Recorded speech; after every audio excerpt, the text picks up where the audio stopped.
Mesdames, Messieurs, bonsoir. Vous êtes confortablement assis devant le journal de News Live, dont voici les titres. À la une de l'actualité, le cyberharcèlement en milieu scolaire, comment s'en prémunir avec l'ONG. Cri de cœur contre le harcèlement en milieu scolaire. Et puis les voiries urbaines, la route de l'OPT en voie de devenir un lac dans le 5e arrondissement de Libreville. Enfin, l'université Omar Bongo, le restaurant, rouvre ses portes à la grande surprise des étudiants. Le développement, c'est maintenant. Merci d'avoir choisi le plateau de News Live. Mesdames, Messieurs, il est l'heure de s'informer. Comme annoncé dans les titres de cette édition, la réouverture du restaurant à l'université Omar Bongo. Les étudiants auront donc un problème en moins dont ils pourront se plaindre durant l'année académique 2023-2024. Regardez. Ce vendredi 10 novembre 2023, le Centre national des œuvres universitaires, en abrégé CENU, a organisé la visite de la maison de l'étudiant, ainsi que des travaux du stade et de l'interro. Mais surtout, il a procédé à l'ouverture du restaurant universitaire, resté fermé pendant longtemps. Une initiative qui n'a pas laissé indifférents les étudiants de cet établissement supérieur qui se sont rués vers le restaurant pour déguster le menu du jour, offert par le CENU. Certains étudiants déplorent tout de même le prix des menus qui est fixé à 500 francs et qui reste encore élevé pour les personnes économiquement faibles, tandis que d'autres trouvent le prix acceptable. L'ouverture du restaurant universitaire, c'est une très bonne initiative parce que nous passons des journées vraiment éprouvantes ici.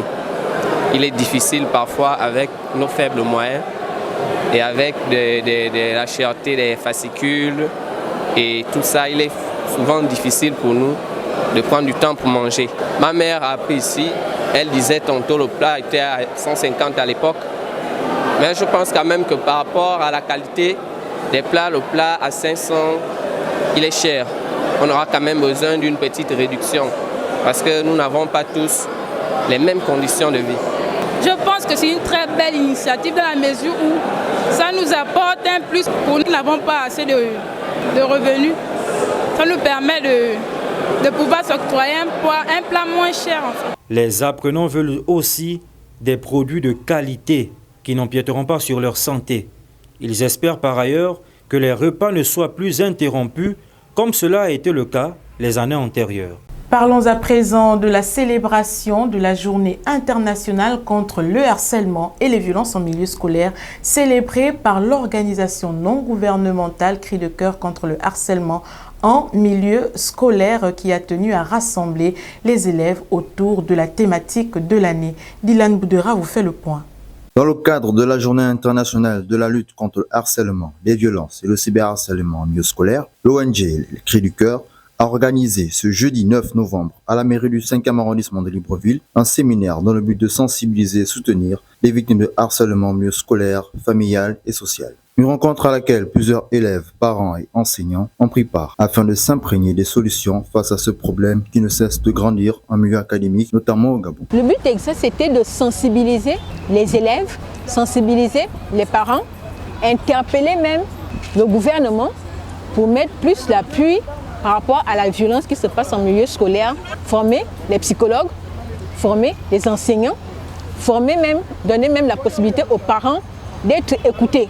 La présidente de l'association à l'Écrit du cœur, Marine-Florentine Démé, et ses partenaires dans les psychologues, les représentants de l'UNICEF ainsi que d'autres associations ont mis un accent sur les causes et les moyens de prévention de ce fléau qui touche beaucoup de jeunes. Une initiative majeure pour l'association Cri du cœur, engagée pour la protection de la jeunesse en milieu académique depuis 8 ans déjà. À la question de harcèlement, lors de la phase questions-réponses, les élèves ont pu exprimer leur ressenti et expérience sur la question du harcèlement et sur les apports de cette journée de sensibilisation.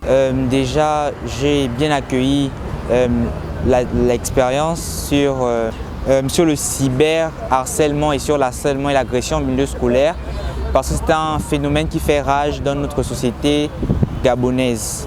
L'activité s'est achevée par des ateliers au sortir desquels ces jeunes ont pu acquérir de nouvelles connaissances pratiques pour se défendre face à ce sérieux problème, au cas où l'un d'entre eux se retrouvait confronté au harcèlement en milieu scolaire ou ailleurs. En succession à cet élément, les psychologues de la dite organisation se sont mobilisés durant cette journée pour accompagner les élèves victimes de harcèlement dans leur milieu scolaire ou encore familial. Samira Odjinobo vous en parle. Le jeudi 9 novembre 2023, journée mondiale du harcèlement en milieu scolaire. L'événement vise à sensibiliser et à lutter contre ce phénomène qui, malheureusement, se produit dans les écoles du monde entier.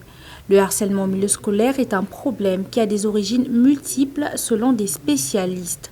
Il peut être alimenté par des facteurs tels que l'intimidation, la discrimination, les déséquilibres de pouvoir, les préjugés et les stéréotypes.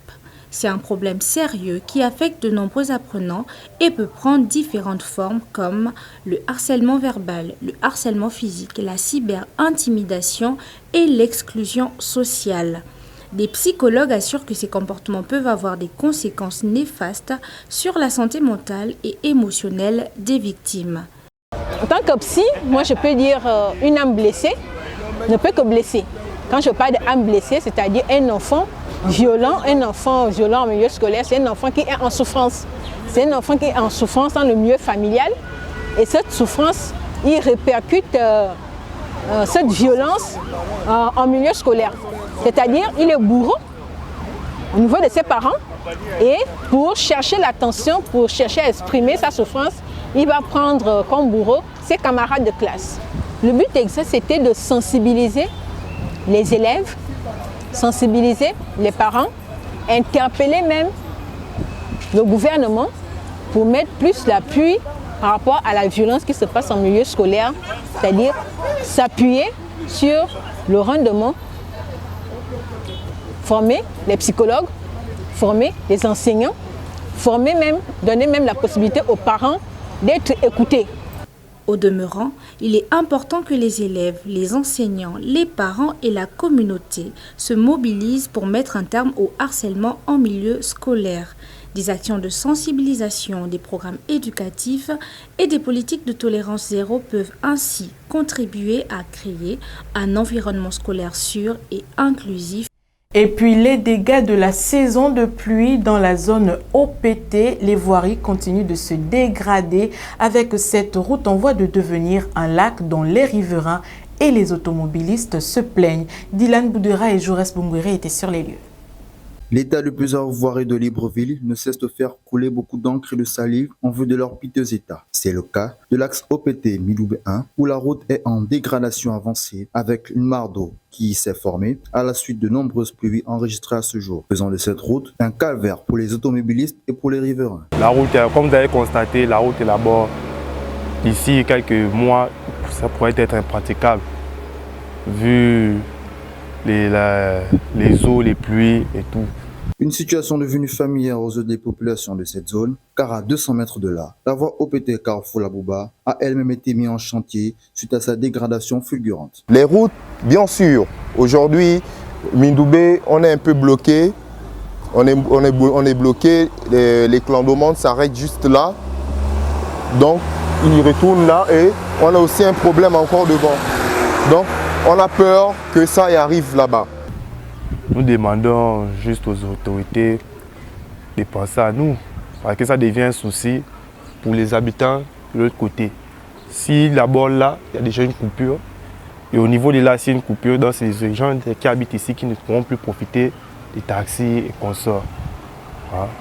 Donc, pour nous d'abord, c'est difficile d'emprunter le chemin, surtout les matins. Les habitants de cette zone souhaitent que les autorités en charge des voiries urbaines puissent les soulager du calvaire qu'ils vivent au quotidien. Un calvaire qui ne cesse de prendre de l'ampleur à chaque nouvelle averse. Pour la suite de ce journal, mesdames, messieurs, parlons de la suspension de la pêche dans les eaux de la province de l'Estuaire par le ministre de tutelle Jonathan Inyumba pour favoriser la reproduction de cette espèce. Regardez cet élément. Considérée parmi les poissons les plus consommés par les populations gabonaises en raison de leur facilité de cuisson, la sardine sera absente de nos étals de marché durant les 2 prochains mois. En effet, cette décision a été prise par Jonathan Inyumba, ministre de l'Agriculture, de l'Élevage et de la Pêche, dans l'optique de préserver et favoriser la reproduction de l'espèce dont il est question dans les eaux de l'estuaire. Ainsi donc, conformément aux articles 71 de la loi 1/82 et 55 du décret 62/PR/MEFPE susvisé, il est institué une période de fermeture de la pêche à la sardine de son nom scientifique Atmalose. Durant cette période, toute activité de pêche à la sardine est strictement interdite dans la zone citée plus haut. Face à cette situation, de nombreux Gabonais qui font de cette activité leur gagne-pain se retrouvent désormais devant une situation inédite. Libreville, le 9 novembre 2023, le ministre délégué auprès du président de la transition chargé de l'intérieur et de la sécurité informe l'ensemble des responsables des associations à caractère religieux qu'une opération de recensement s'effectuera dans le Grand Libreville, Toum, Akanda, Libreville et Ovando à compter du lundi 13 novembre 2023. À cet effet, toutes les structures concernées sont invitées à retirer, dès la publication du présent communiqué, une fiche de recensement à la Direction générale des élections et des libertés publiques, DGELP en abrégé, du ministère de l'Intérieur. Clôturons cette édition d'information, mesdames, messieurs, avec nos reporters qui se sont rendus à l'école publique de Luy dans l'objectif d'assister à la traditionnelle cérémonie de la descente des couleurs ce vendredi 10 novembre 2023. On est vendredi, ici à l'école publique de Luy, où les élèves, enseignants et personnels administratifs sont prêts pour la descente des couleurs, comme il est désormais de coutume dans l'ensemble des établissements du pays. Unis dans la concorde et la fraternité, éveille-toi Gabon, une aube se lève, encourage l'ardeur, qui vive nous soulève, c'est enfin notre sort de la félicité, c'est enfin notre sort de la félicité. Une exigence des autorités de la transition en vue d'asseoir chez les plus jeunes un véritable esprit patriotique qui unit dans la concorde et la fraternité, petits et grands, afin de célébrer le vert, le jaune et le bleu avec fierté.